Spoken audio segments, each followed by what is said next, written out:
Hello, friends. This is one of my favorite books by Willems. It's called Leonardo, the Terrible Monster.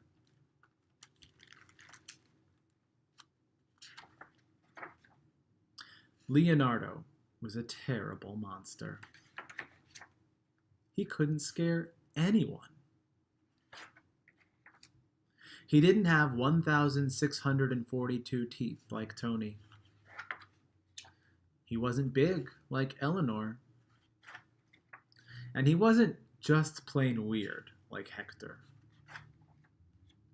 Leonardo tried very hard to be scary, but he just wasn't. One day, Leonardo had an idea. He would find the most scaredy cat kid in the whole world and scare the tuna salad out of him.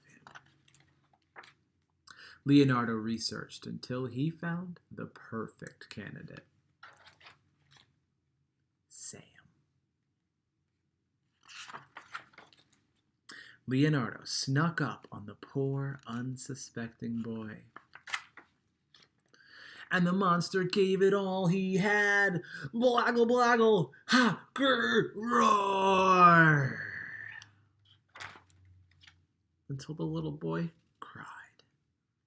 Yes, cheered Leonardo. I did it. I finally scared the tuna salad out of someone. No, you didn't, snapped Sam.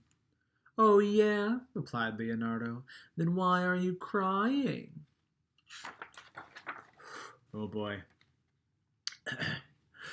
My mean big brother stole my action figure right out of my hands while I was still playing with it, and then he broke it on purpose, and it was my favorite toy, and I tried to fix it, but I couldn't, and I got so mad I kicked the table and stubbed my toe on the same foot that I hurt last month when I accidentally slipped in the bathtub after I got soap in my eyes trying to wash out the bird poo that my brother's cockatoo pooped on my head, and I don't have any friends, and my tummy hurts! That's why. Then Leonardo made a very big decision. It's okay. Instead of being a terrible monster, he would become a wonderful friend. Look at those two. But that didn't mean that he couldn't try to scare his friend every now and then. Boom! The end. Bye, friends.